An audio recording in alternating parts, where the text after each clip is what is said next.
Hello and welcome to Circuit Lab. This is practice number 4 for the National Science Olympiad. My name is Mr. Burleson and we'll be covering more advanced serial and parallel circuits. As we talked before, it's important to always remember Ohm's Law, V equals IR, and how to solve for either voltage, resistance, or current using that very simple equation. We also talked about what equivalent resistance means. It means that multiple resistors can be combined into a single equivalent resistance. In this particular case, you take R1, R2, and R3, they can be easily combined as a series circuit into R equivalent, such that the battery sees R equivalent. So it's much easier now to solve for V equals IR for the battery when you only have one resistance. So how do series circuits work? You have two or more resistors in series, you just simply add them together. That means that the current has to be the same through all the resistors. Remember, those electrons and those positive charges, they have to go somewhere. So if I've got 1 amp going inside R1, I have to have 1 amp coming out of the positive terminal of the battery. And I have to have 1 amp coming out of R1 and 1 amp going into R2 and 1 amp going out of R2 and 1 amp going into R3 and 1 amp going out of R3 and 1 amp going into the negative terminal. Okay, the voltage is split between the resistors, and it's very simple. You just add them up. Now, one great thing to keep in mind is that the resistance, if they're all the same type of resistance, you can just multiply them. So if I have 4 resistors that are, let's say, 100 ohms, the series resistance is 4 times 100 is 400 ohms. Okay. Also remember that the equivalent resistance will always be equal to or greater than the largest resistor. Now, it is very, very important to know like how this example here works. So in this example, we've got 300 ohms, 300 ohms, and 400 ohms. So when we add those three resistances together, it comes out to 1 kilo ohm. Okay, if I have a 1,000-volt battery, which is a very powerful battery, then I is equal to V divided by R, which means that I have 1 amp. So I have 100 or 1,000 volts giving 1 amp. So remember, if they're the same amount, we can also add in this particular case, the two 300 ohm resistors. I look at those and I go, well, that's the same as saying 2 times 300, plus, which is 600 plus 400. Parallel circuits, these are 2 or more resistors in parallel. The voltage is going to be the same across all the resistors. So when you look at this particular example, the voltage across R1 and the voltage across R2 and the voltage across R3 are all equivalent, and they're all equal in this particular case to the voltage across the battery. The way you solve for this is 1 over R equivalent is equal to 1 over R1 plus 1 over R2 plus 1 over R3. Remember that R equivalent is always going to be less than the smallest single resistance, and that makes sense because the electrons will always look for the path of least resistance. The current will be split, but the voltage is the same. So if I look in this particular case, 1 over R equivalent is equal to 1 over R1 plus 1 over R2, and they're 2 ohm resistors in parallel, that's going to be equal to R equivalent of 1 ohm. Now, a really simple way of knowing is that if these two resistances are the same, like in this case they're both 2 ohms, you can just divide by that number. Remember before in series circuits we multiplied, in this case we divide. And what's really nice is that, so I've got 2 ohms over here and I got 2 ohms over here, the current's going to be equally split because the resistance is the same. So if I've got a 6-volt battery and an R equivalent of 1 ohm, that means I've got 6 amps, and I've got 3 amps going through one and 3 amps going through the other. That also makes sense because the voltage across R1 is equal to 6 volts divided by 2 ohms is equal to 3 amps. Okay? Now, Remember how I told you that quite often when you have multiple resistances in parallel and they're equal to each other, if you look down here at the bottom, the R equivalent is equal to the resistance divided by the number in parallel. So two 4 ohm resistors in parallel are equal to 4 ohms divided by 2 is equal to 2 ohms. Two 6 ohm resistors in parallel will be 6 ohms divided by 2 is equal to 3 ohms. So there's a mistake here. And then there's 3 6 ohm resistors in parallel will be 6 ohms divided by 3 is equal to 2 ohms. So what do we do when we have a combination circuit like this one? We've got 2 or more resistors in parallel plus series resistance. And you've got, so voltage and current are both split. And so the first thing you might look at, you might get very, very nervous with something like this. But remember, we have to solve them by combining series and parallel elements. Okay? And what we're trying to do is we're going to try to make this problem simpler. Okay? So let's look at this combination circuit here. If we look at this combination circuit here, we got R1 and R2, and they're actually in parallel. They've got the same voltage across them. And R3 and R4 are in parallel. But the two subcircuits of resistors are actually in series. So if I look at the top R equivalent, okay, let's just say everything's 100 ohms just to make life simpler. If I look R1 and R2 in parallel, I can combine them, okay. And remember, since they're the same, I take 100 ohms divided by 2, and so this equivalent up top is equal to 50 ohms.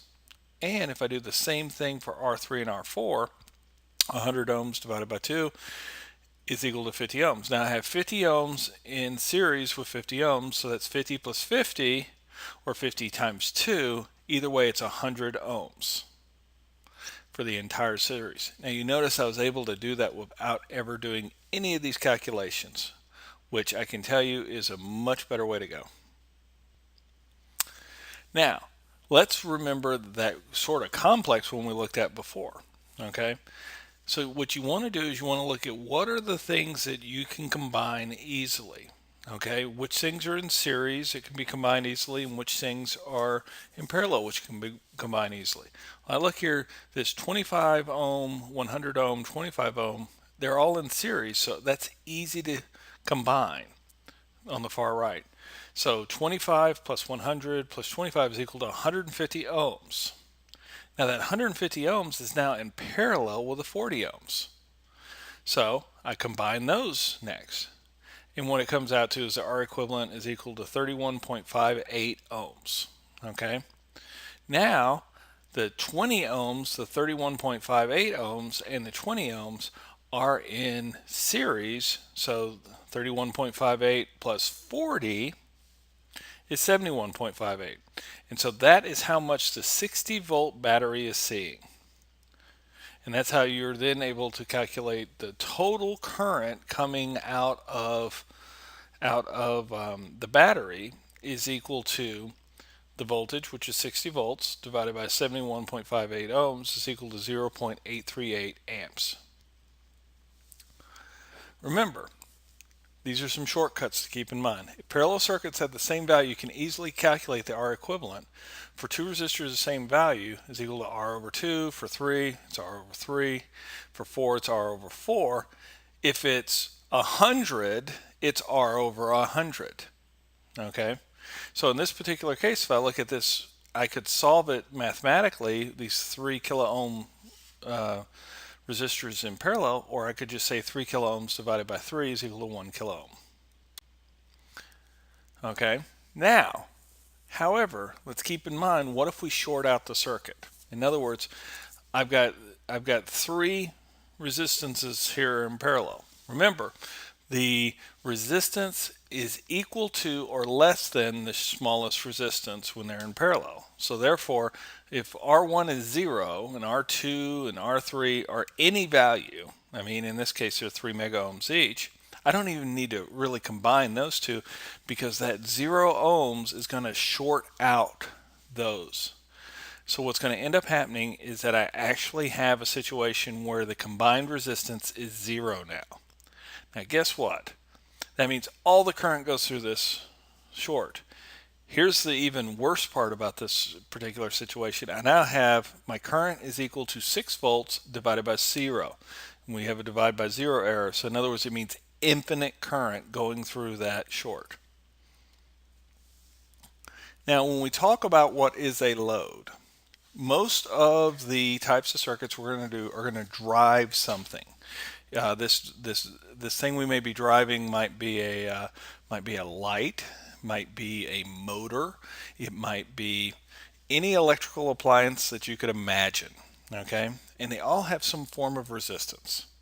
So an element, whether it's a resistor, a light, speaker, motor, what have you, is going to be connected at the end of our driving circuit. And our driving circuit's going to have some power. It's going to have a battery of some type, and we're probably going to have some internal resistance. Okay, and then the load is where the work is actually done, and in this case it's on the far right, and that's usually where you draw it.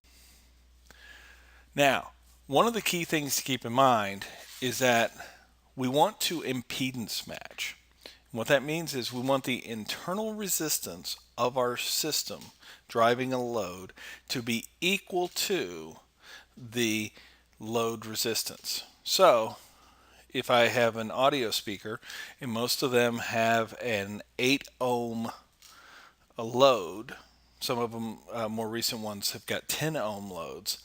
Okay, I want to have an internal resistance of very close to 8 or 10 ohms. You want it to match, and the reason why is because that will get the maximum power in our load. Okay, so it's the maximum power transfer. Now, when we talk about power, it's the rate of energy usage, okay, over time, and it's equal to the voltage times the current. So power is equal to VI. Or if I use V equals IR and I solve for I, it's also equal to V squared over R, and it's also equal to I squared over R. And you say, well, which one do I use? And I tell you, you use whichever one you have. So if it's easy for you to calculate the voltage and the current, you use VI. If it's easy for you to know the voltage and the resistance, you use V squared over R. And if it's easy for you to know the current and the resistance, you use I squared over R. You just need to know two of them, so whichever one's easiest for you to know.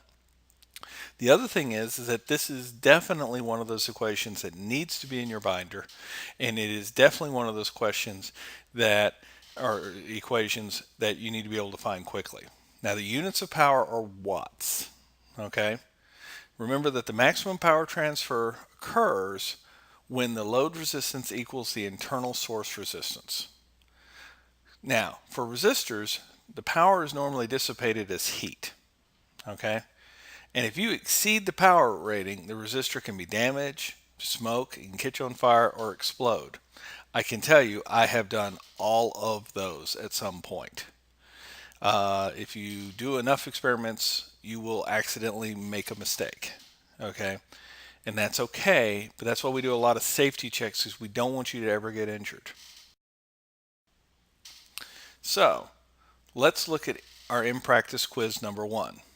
In this particular example, the voltage is 15 volts. All three resistors are 100 ohms. What is our equivalent? The way I would solve this first is I would combine the two that are in parallel, because they're really in parallel. It's going to be real easy to combine, and they're two 100 ohm resistors. So I'm going to combine them, and they're 50 ohms each. Or it's 50 ohms are equivalent, because it's 100 ohms divided by 2. Then I combine R1 and the R equivalent that I just created, so that's 100 ohms in series with 50 ohms. It's 150 ohms. So R equivalent is equal to 150 ohms. What's the current from the battery? Well, that would be I equals V divided by R. In this case, it's 15 volts divided by 150 ohms equals 0.1 amps, or 100 milliamps. Okay, now what is the current through R1, and what is and also called I12? And the reason why we call it I12 is that if I say I12, it means the current that goes from 1 to 2, where we've got things labeled. If I say R1, it's also the current that goes through R1. Okay? Well, I know that that current's going to be equivalent to the same current that comes out of the battery. And I just solved for that to be 0.1 amps. What is the current back to the battery? In other words, from 5 to 6. Well, it's actually going to be exactly the same because remember, the current flowing out of my battery has to be the current flowing back in, so therefore it's 0.1 amps. What is the power through R1, R2, and R3? Well, the good news is we know what the voltage is and we know what the current is. So P is equal to VI, so that would be 15 volts times 0.1 amps is equal to 1.5 watts. Okay?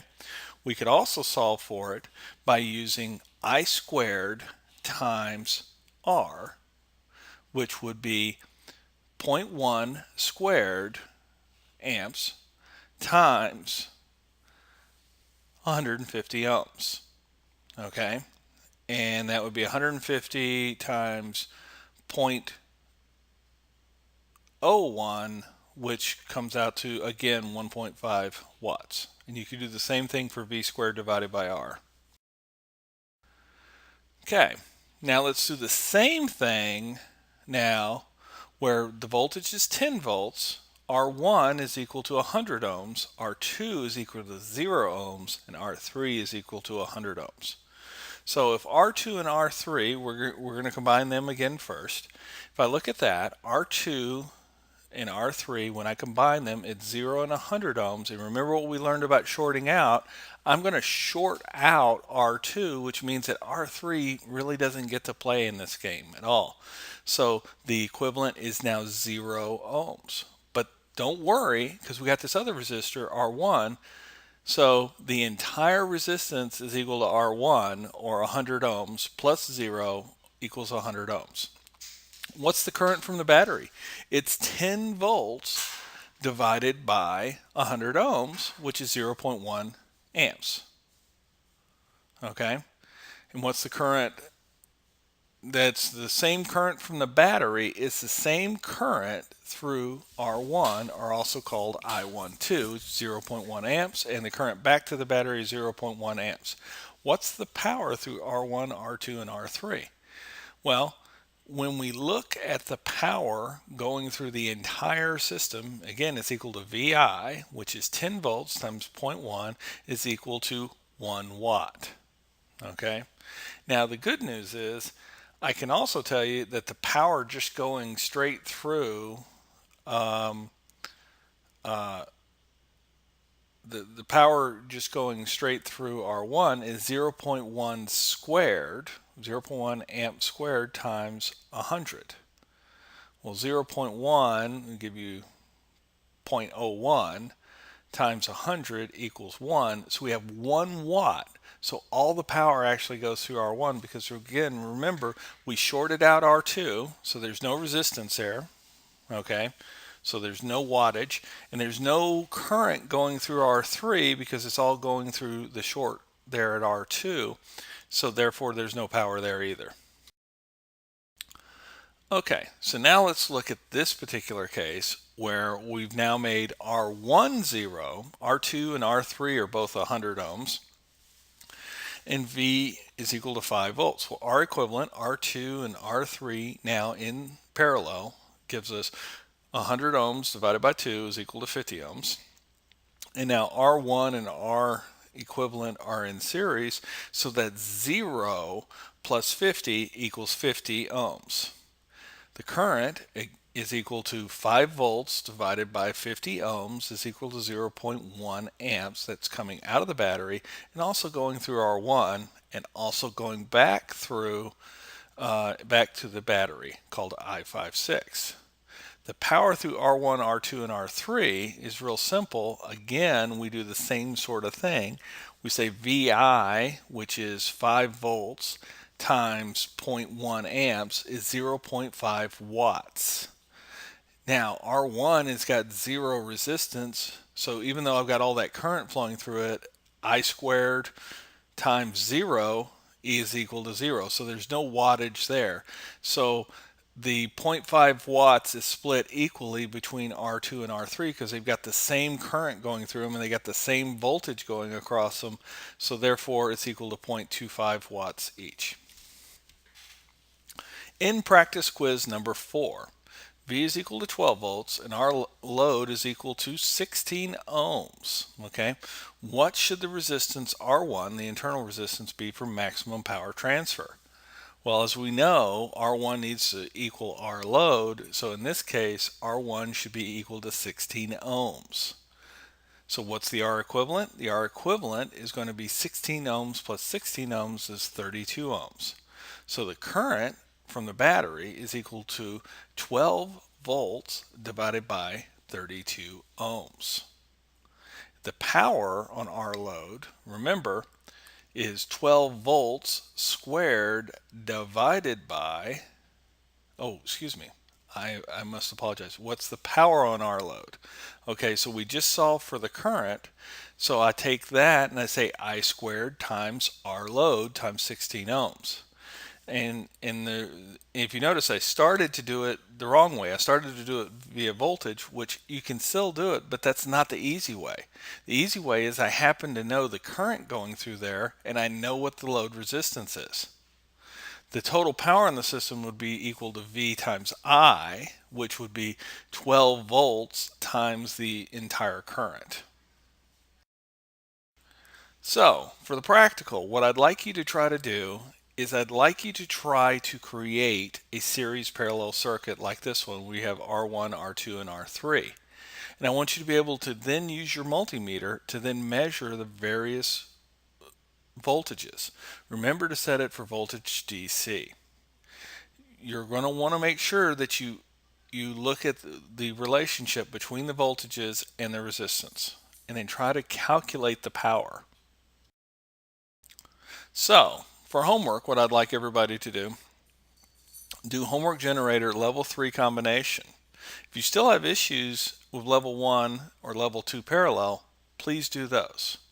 Remember, V equals IR, power is equal to VI, which is Watt's law. Remember how to do a series resistance, how to do a parallel resistance. Combine parallel and series resistance until you get back to a single R equivalent. And we'll go over that at the next practice. Thank you so much, and that concludes practice number 4.